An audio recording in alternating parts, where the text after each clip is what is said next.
Good evening, and a really warm welcome, everyone. Whether you're watching this now, as I'm speaking, as we're streaming live, or if it's sometime in the future, or maybe you're not even watching, you're just listening. A warm welcome to everybody, wherever you are, and however you are engaging with this. And a happy winter solstice. Maybe I'll say a few words about that a little bit later. But first, we'll begin with a guided meditation.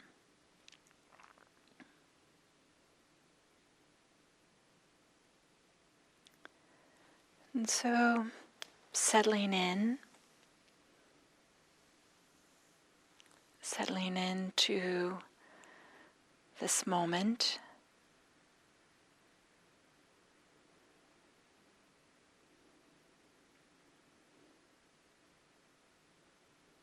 Allowing the body and the mind to be in the same place at the same time.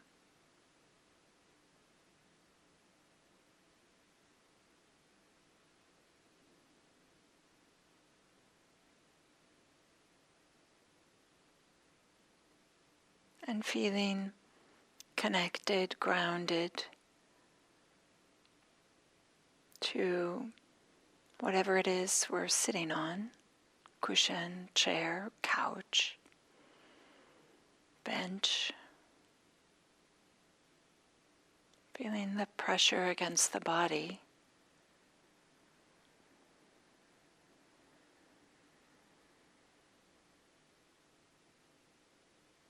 And feeling the posture. Can there be some uprightness as well as some ease? Sense of balancing.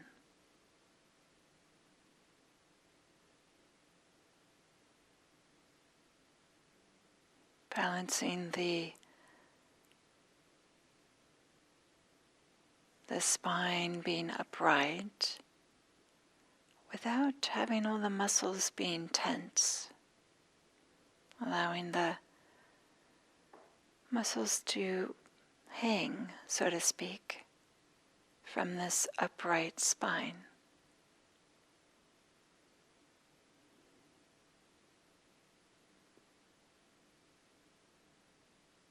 And it's worthwhile spending a little time with posture.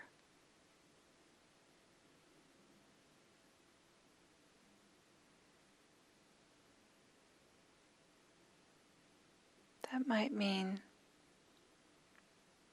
swaying a little bit,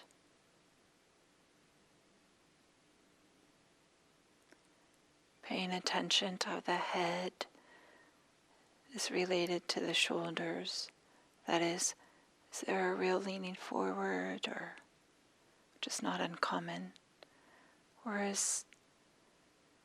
are the ears directly over the shoulders?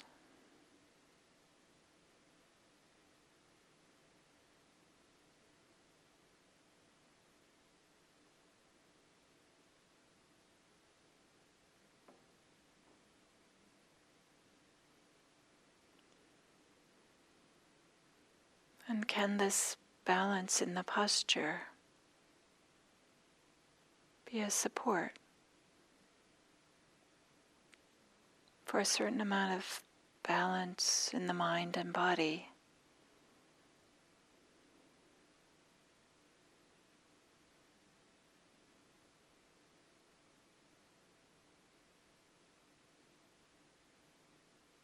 That is applying some effort, exerting some energy, while also having some sense of ease and spaciousness.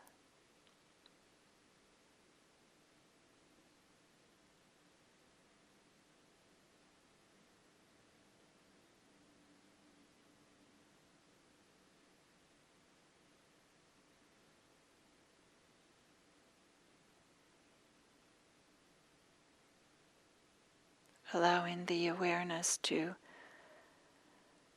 rest on the object, whether that's the sensations of breathing, or maybe the body more generally.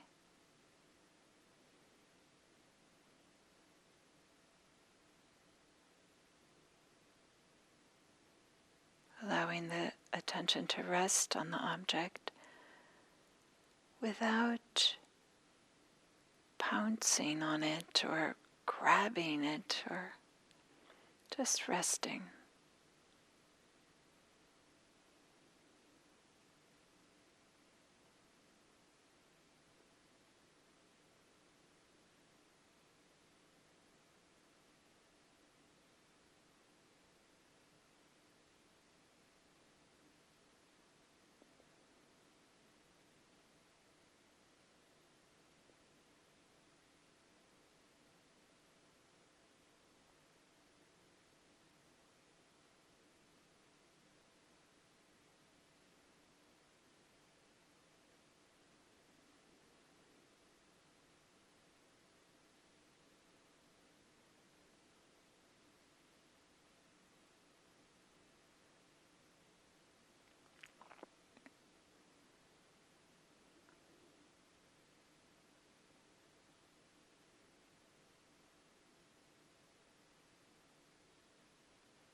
So being connected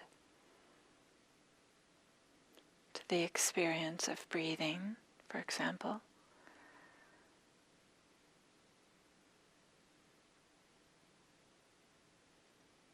but not in a way that is too tight or sticky.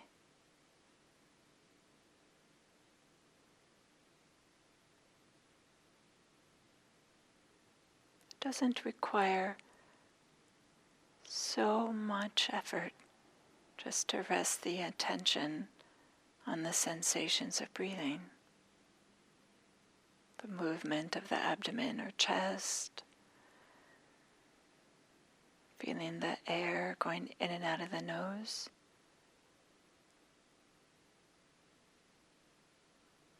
It might take a little bit less effort than you imagine.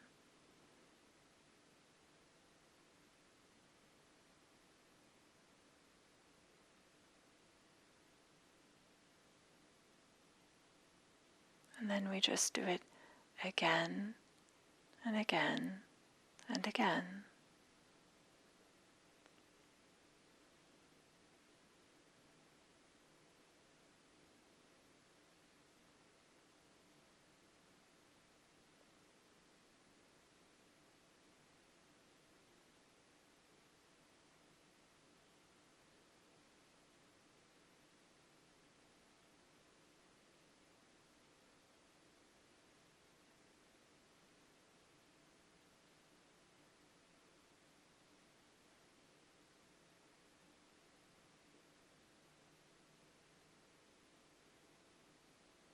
And then when you notice that maybe you're being a little bit cavalier or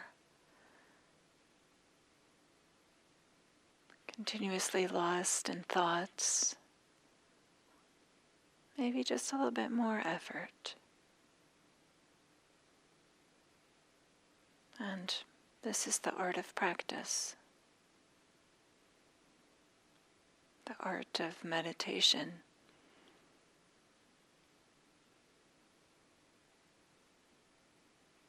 Knowing how much effort or energy to apply, not too much and not too little.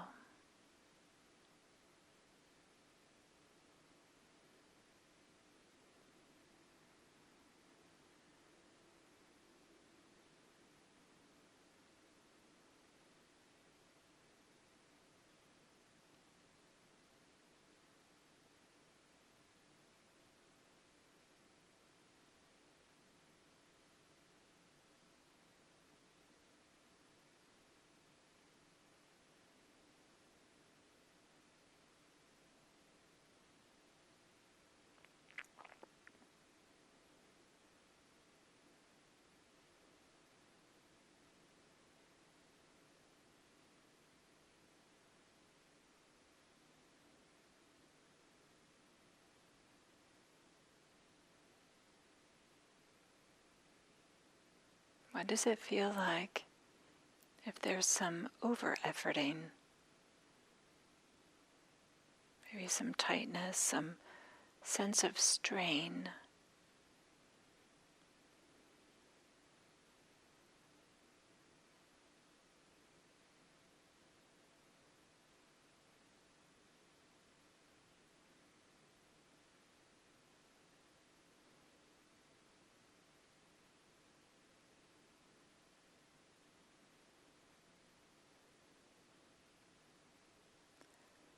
Often what goes unnoticed when there's straining, striving, is a really quiet voice that's often saying, you're not doing enough, or you're not good enough, or you have to do more, something like this.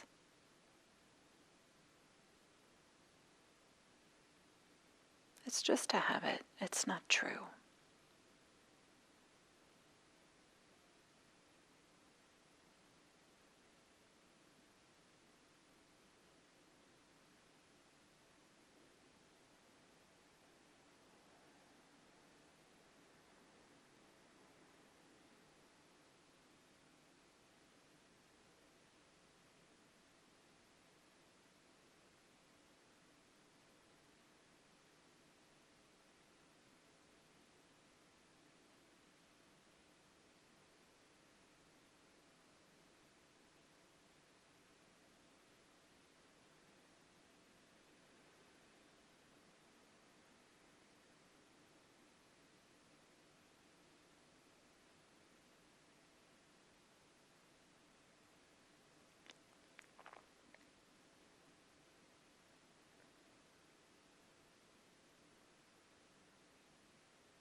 And sometimes when there's not enough effort,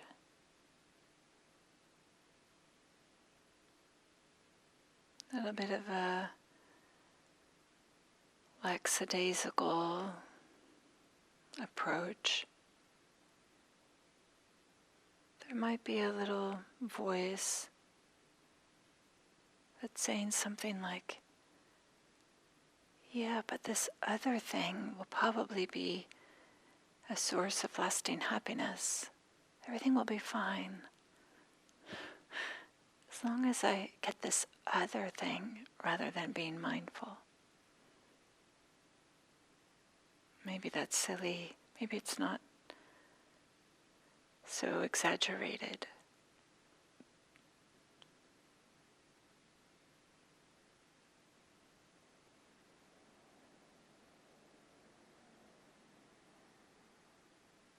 But can we explore just the right amount of effort?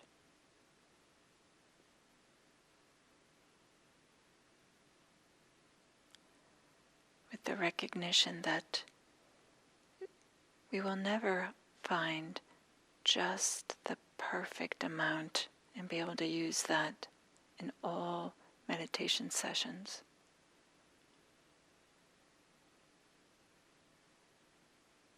That doesn't exist.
This idea of balancing our energy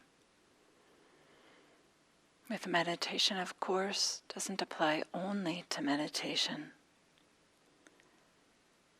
It can be really helpful and supportive for our life, all aspects of our life.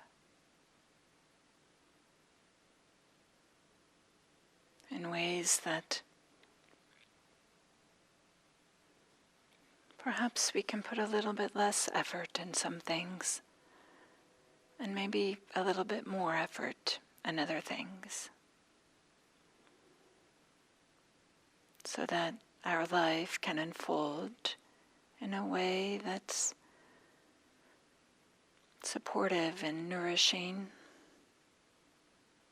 so that we can be supportive and nourishing for others.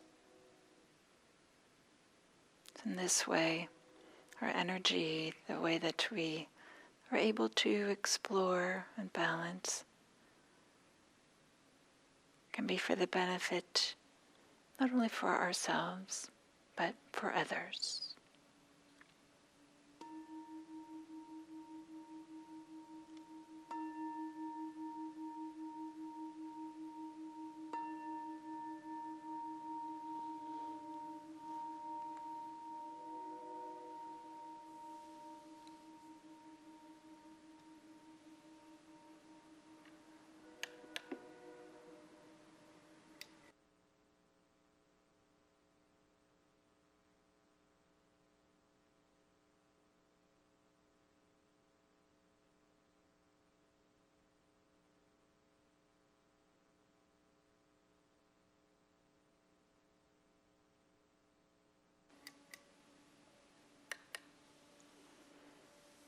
So again, a really warm welcome to everyone.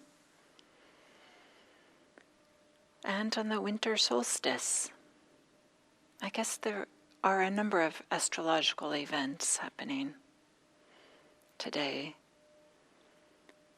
And it's a little bit odd. I was reflecting how this year, it's felt off kilter in so many ways. I was reflecting on how I felt some reassurance.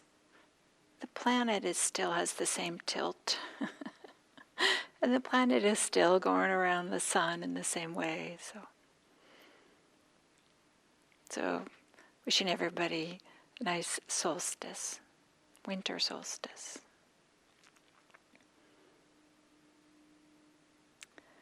So today I'd like to continue on this series of talking about the 5 faculties.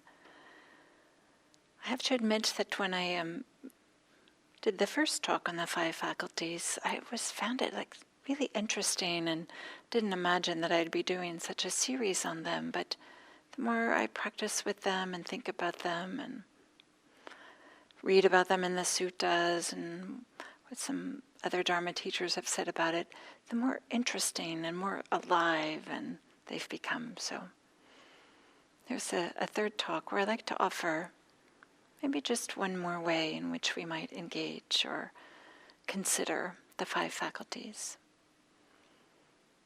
For those of you who don't know, the 5 faculties are faith, energy, mindfulness, concentration, and wisdom.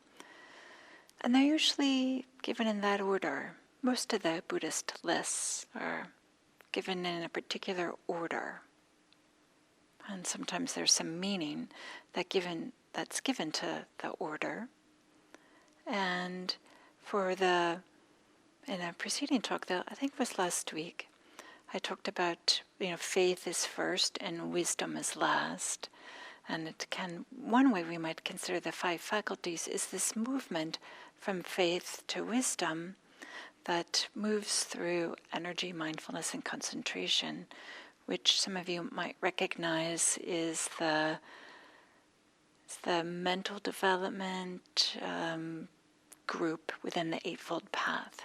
Sometimes we have Sila, Samadhi, Panya, ethics, mental development or concentration, Panya or wisdom. Sila, Samadhi, Panya is this abbreviation or putting maybe organizing the path of practice into 3 buckets. And the samadhi has energy or effort, mindfulness, and concentration, and so does the 5 faculties.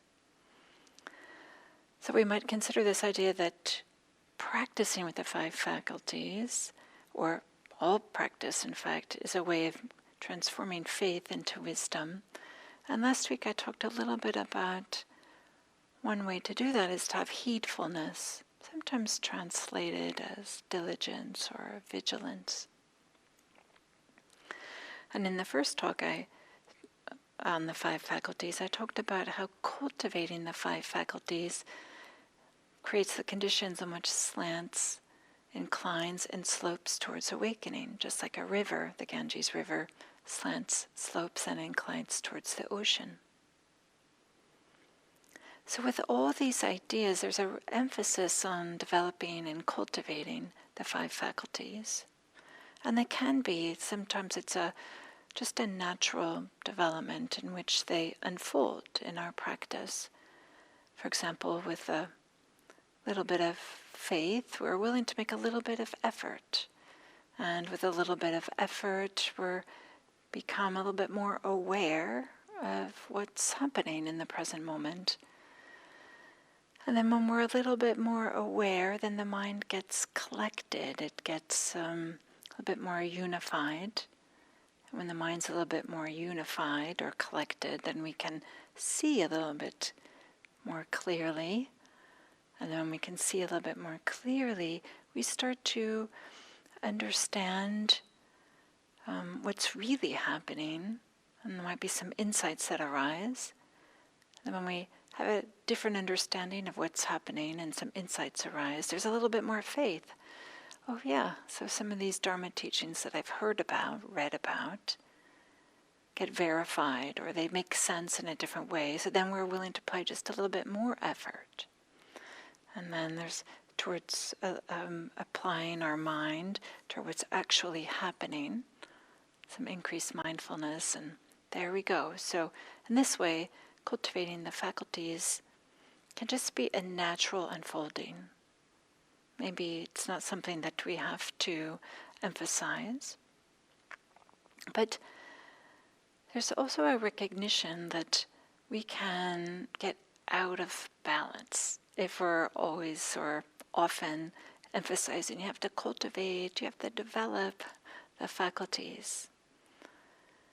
And to be sure, there are plenty of sutta passages that emphasize effort or energy or diligence, and there's lots of different words and different ways that this idea gets expressed. And of course it's true, just like if you want to learn anything. Learning to water ski or practice the piano or some new video game, whatever it might be, right? We have to apply some amount of effort. And of course, also, we are a pragmatic and goal-oriented culture, I would say, in general. We put effort into our jobs, our education, maybe even our vacations, our leisure time. And in response to that effort, we generally expect results. We're not just putting in effort for absolutely no sake, for no reason. We expect that there to be particular outcomes. But when it comes to spiritual practice, it doesn't become as predictable what the results are going to be. And it's perfectly natural that we bring from our daily life, our waking life, or the way that we've been in the world, that if things aren't turning out the way that we expect or want them to, we just have to try a little harder. But then this can really easily get to some overstriving, some straining, and we get a little bit out of balance. And in fact, that can stall and get in the way of our spiritual practice. So there's this story that the tradition holds of Ananda. Many of you may know that he was the attendant of the Buddha, and is a really dear character or person in the suttas. I have a soft spot in my heart for this person, Ananda.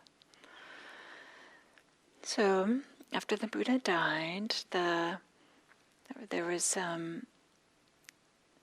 a collection of the senior members of the Sangha that were going to get together and recite the teachings, the Buddha's teachings, to save them, preserve them. But a prerequisite to be able to attend to this meeting to talk about the teachings was you had to be fully awakened. You had to be an arhat.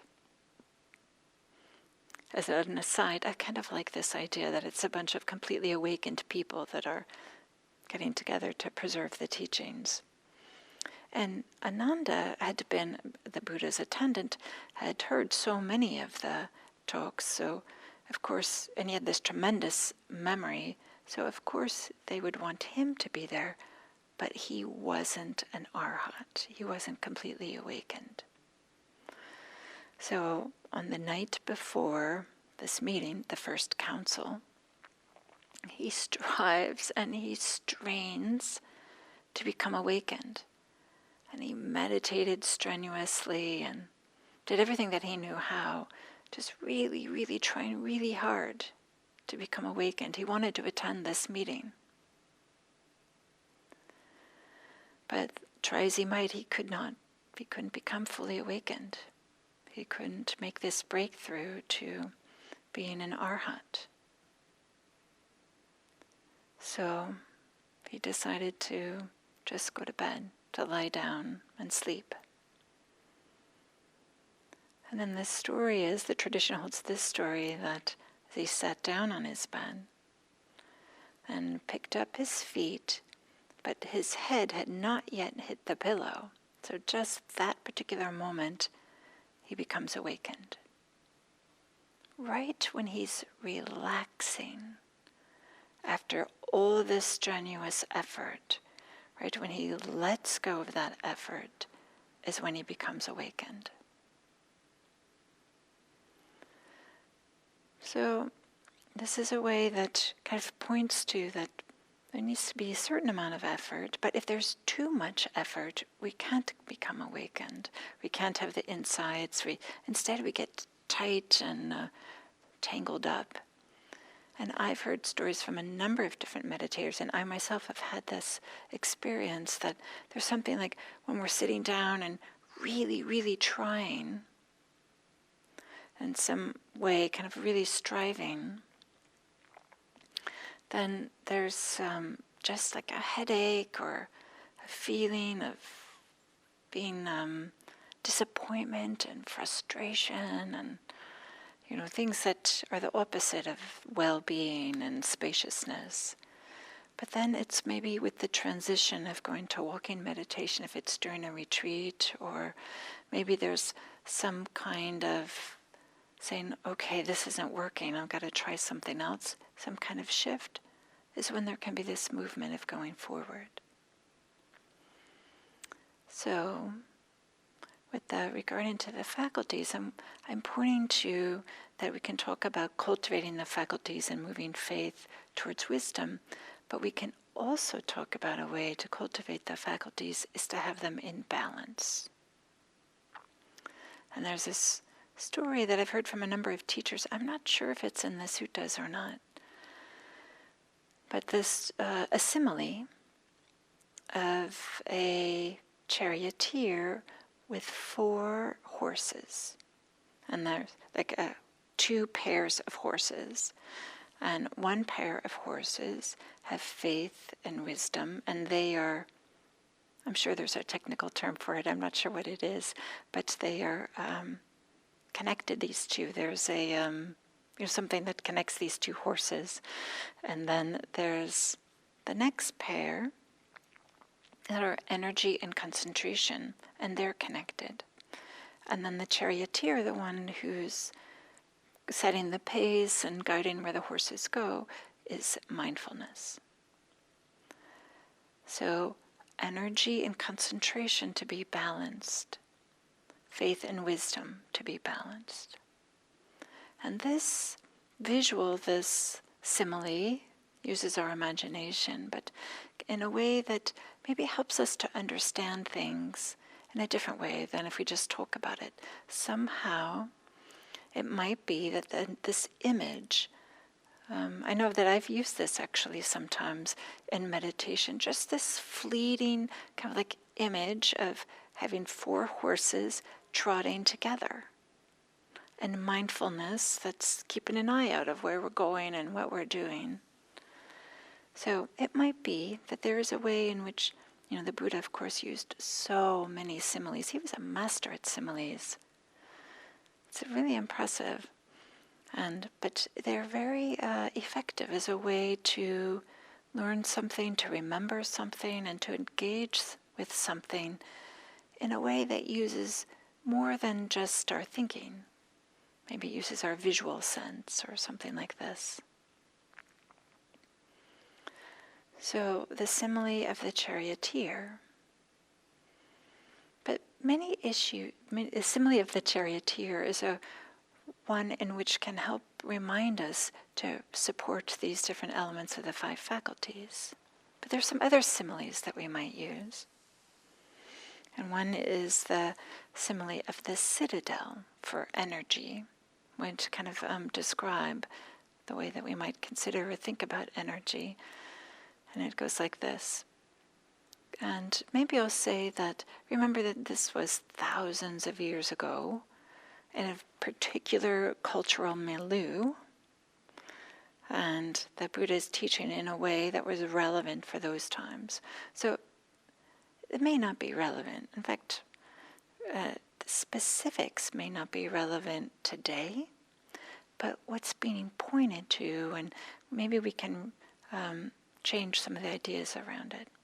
So, this is the simile of the citadel, a fortress that protects a city, and the simile the simile of the citadel for energy is just as many kinds of armed forces reside in a citadel, such as, and here's a really long list, maybe I won't read them all, but elephant riders, cavalry, charioteers, archers, bannermen, assistants, food servers, warrior chiefs, princes, chargers, heroes, soldiers, the list goes on. In the same way, a noble disciple is energetic, just like there's these armed forces that reside in a citadel. We might, use a different example. For example, maybe just like if you were to run a retreat center, there would be the registrars and the kitchen mentor and the managers and the yogis that have 40 different jobs. If you go to IRC, there's 40 different jobs, and there's the teachers, and then there's the website designer for that allows people to know what's happening for a retreat, and online retreats. There's Zoom people that are managing the Zoom. I think you understand, right? There's so many different disciplines, so many different skills and expertise that come together, and they have very different jobs or different tasks. So in the same way, energy is kind of like this, that there can be this movement, to do this particular task, or I want to do that particular task, or I'm going to do this. Just in the same way, we have that inside of us too. And maybe it feels like we have a whole committee that wants to have different things. I want to eat yummy things, but I want to eat healthy things, and not too much sugar, but I think we all have this experience. So energy is a way in which can be this sense of wanting to do something, get things done, but it may not be completely organized or prioritized, but instead this can be this committee of workers, this group of workers inside of us.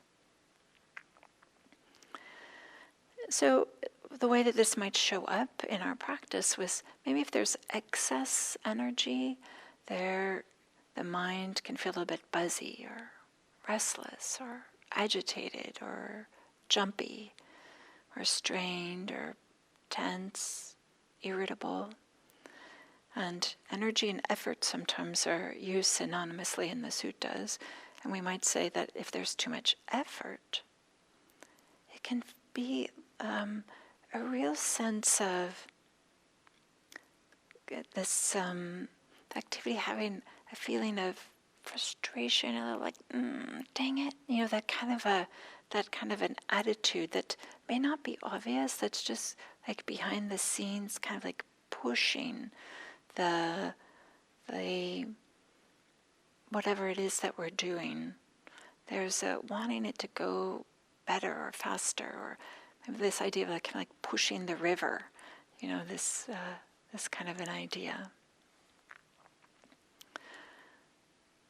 And so there's a way in which there can be too much energy, there can be too much effort, and it's not balanced. And in the same way, there can be insufficient energy, and we probably all of us are familiar with this too, a sense of dullness, a sense of just tiredness, and a sense of just not being willing to be with what's the experience is. So, working with the 5 faculties, there can be a way in which the energy is balanced with concentration. So when there's a little bit too much energy, we can bring in some concentration. Or when there's not enough when there's too much concentration, we can bring in some energy.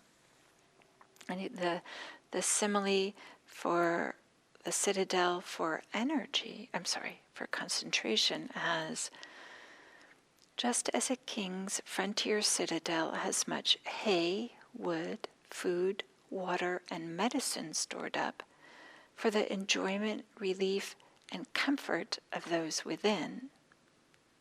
So in this way, those within, we heard in the earlier part of the simile, or the armed forces, where the energy is going. But it's interesting here to really note that the concentration is likened to hay, wood, food, and water. That's for the enjoyment and comfort of those within. So concentration is a way in which we can consider it as a way of having some well-being, some collectedness, some connectedness, some unification. Sometimes when we hear this word concentration, it just automatically triggers a sense we have to strive and strain or something like this. When I do that, my shoulders go up when I say those words. But concentration really requires a sense of well-being, a sense of ease, a sense of happiness, in order to really blossom. So it's a way in which we can apply our energy and our effort to allow there to be some spaciousness and some collectedness and non-distraction or non-fragmentation. It's a way of kind of like opening up and allowing different parts of our experience, maybe our energy, to kind of like just to come and land here. So I think we all have this experience when there isn't enough concentration. It might be that it's when the mind just can't quite land on any object. It can't stay with it. Or if there's a little bit the wrong kind of concentration, it's when there's a sense of our experience being really fragile and brittle, and there's a sense of like, go away, I'm trying to get concentrated here. There's a real, there isn't a sense of well-being. There may be a sense of really being on the object, and there might be a sense of being connected to the breath, for example, but it's done with a real sense, there isn't any ease or any spaciousness. It's really tight and brittle.